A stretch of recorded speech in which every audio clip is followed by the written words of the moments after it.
Hey everyone, and welcome to The Explainer. Today, we're diving into a topic that nobody really wants to think about, but absolutely needs to understand: water damage.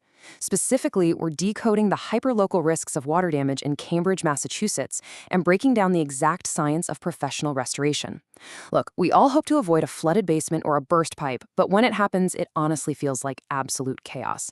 But as you'll see by the end of our time together, mitigating water damage isn't about panicking. It's about precision, it's about speed, and there are actually some pretty fascinating scientific principles behind how the pros get it done. To help us navigate this stressful topic, we're going to follow this structured roadmap today. 1. Cambridge's unique water risks. 2. Common water damage culprits. 3. The ticking clock, mold. 4. The three-step restoration process. And finally, 5. Decoding insurance and costs. Okay, let's jump right into Section 1, Cambridge's unique water risks. So what exactly happens when historic architecture meets a rising water table? It's a great question, and it really grounds us in the specific reality of living in Cambridge. See, this city isn't just dealing with random, everyday plumbing leaks. It's fighting a constant battle between its historic, classic charm and its actual geographic location. Think about it. Cambridge sits right at the confluence of the Charles River and Alewife Brook. That makes spring thaws a constant threat, especially when you factor in the high groundwater near places like Fresh Pond. But the true perfect storm? That happens when you combine that geography with the local architecture. Older homes, like those beautiful ones near Arvard Square, face harsh winter freeze-thaw cycles that actively crack their foundations. And here's a wild fact: a lot of these Victorian-era homes use something called balloon framing. This type of construction literally acts like a giant straw, wicking water vertically through the wall cavities incredibly fast. So a small basement flood can spread damage across multiple floors before you even know what's going on. Add in aging cast iron waste pipes and clay tile drains, and you've basically got an infrastructure perfectly primed for water emergencies. Moving right along to Section 2, common water damage culprits. When disaster does strike in Cambridge, it usually boils down to one of three main offenders. First up, sump pump failures. Call it Murphy's Law, but these always seem to fail exactly when you need them most, usually during severe storms when the power goes out. Second are burst pipes. When those winter temperatures plunge, it is incredibly easy for copper supply lines and unheated exterior walls to just freeze and crack. And finally, we have sewage backups, which are just absolutely devastating, especially when tree roots infiltrate those aging city sewer lines. Now listen, not all water is created equal. When those older sewer lines fail, you are hit with what the industry officially calls Category 3 water. We're talking about highly contaminated black water. At this point, you're no longer just dealing with a wet, messy basement, you are dealing with a major health hazard.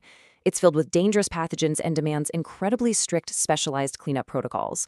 It also means the complete disposal of porous materials like carpets and drywall just to meet basic health department standards. But hey, it's not always a dramatic, gushing pipe, right? Sometimes it's hidden moisture. This is the silent threat just lurking behind your washing machine, or maybe under a sink or down in a crawl space. These tiny, slow leaks can go completely unnoticed for months. And here's the frightening part. By the time you actually smell something musty or see a water stain on the ceiling, extensive mold colonization has usually already happened inside the structural cavities of your home. Which brings us to a very urgent Section 3, the ticking clock, mold. 24 to 48 hours. In Cambridge's humid climate, especially in the summer, that is the exact window you have before mold starts aggressively growing on porous materials like drywall and insulation. The clock starts the literal second a water event happens. Delaying extraction exponentially increases the health risks, it causes structural rot, and it triggers absolutely massive remediation costs down the line. Getting that water out immediately is completely non-negotiable. Now, I want you to contrast that 48-hour ticking clock with this crucial number: 60 minutes. That is the targeted response time for professional emergency crews.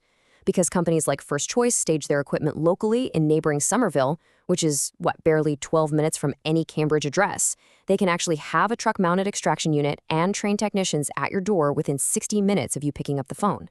Speed is absolutely your primary weapon here. Okay, let's demystify how the pros handle this in Section 4, the three-step restoration process. Now, what's really interesting here is that people constantly confuse the terms remediation and restoration. But there's a brilliant medical analogy from our source material that clears it up perfectly.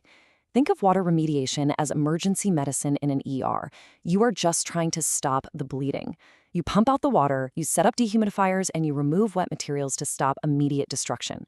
Water restoration, on the other hand, is the surgery and recovery phase.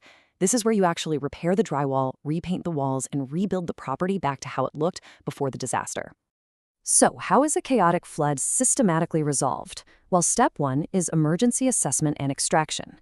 This involves using advanced thermal imaging cameras to find hidden pockets of water and heavy-duty pumps to remove literally thousands of gallons an hour. Step 2 is structural drying and monitoring, where industrial dehumidifiers are brought in to create a highly controlled drying environment. And finally, step 3 is repair and restoration, where licensed plumbers fix the source pipe and tradesmen rebuild your space so it blends seamlessly with the rest of your home. And during that drying phase, professionals do not just guess when a room is dry. The whole idea that a wall is dry to the touch is actually a complete myth. In reality, framing lumber must measure below 16% moisture content before you can even think about rebuilding. Technicians use specialized moisture meters to monitor this every single day, and the readings have to stabilize for 72 consecutive hours. Because think about it, if you rush this process and trap moisture that's over 16% behind brand new drywall, you are 100% guaranteeing a massive mold problem later on. It all boils down to this. Reputable companies do not wing it. Your restoration is performed to industry best practices, not guesswork. Following strict ANSI and IICRC standard S500, along with Massachusetts state regulations, is essential. Not just to ensure your home is actually safe, but to provide the exact, verified documentation that insurance carriers absolutely demand as proof that the mitigation was done right. Which perfectly leads us into our final section, Section 5, Decoding Insurance and Costs. First things first, we absolutely need to understand a crucial distinction in standard homeowner policies. Covered perils generally include sudden accidental events. So if a pipe suddenly bursts because of a crazy Cambridge freeze-thaw cycle, or your water heater just gives out, you're typically covered. Excluded causes, however, are a totally different story.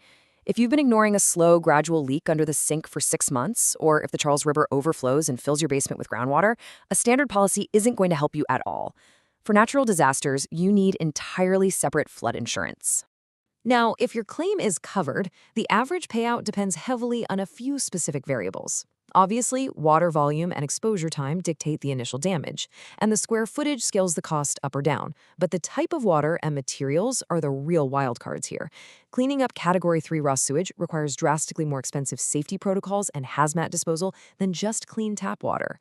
Furthermore, drying an unfinished concrete basement, that's a relatively straightforward job, but using specialty equipment to train salvage original Victorian hardwood floors, that requires extended drying times, sometimes up to 14 days, which significantly impacts the final cost. But here is the real silver lining in all of this. Professional restoration companies offer what's called direct billing. This means they interface directly with insurance carriers, companies like Liberty Mutual or Arbella. They submit the exact estimates, the time-stamped thermal photos, the daily moisture logs, and they handle all those frustrating adjuster negotiations. You simply pay your deductible, completely removing the complex paperwork stress from your plate while you're in the middle of an active crisis. So it all leaves us with one pretty urgent, powerful question. When the clock starts ticking, will you be ready? As we've seen throughout the explainer today, you literally only have a 24 to 48-hour window before a manageable leak turns into a catastrophic structural and biological nightmare. Speed, immediate extraction, and highly structured professional expertise are your only true defenses against water damage. Thanks so much for joining me today, and I really hope this deep dive leaves you better prepared, informed, and ready to protect your home.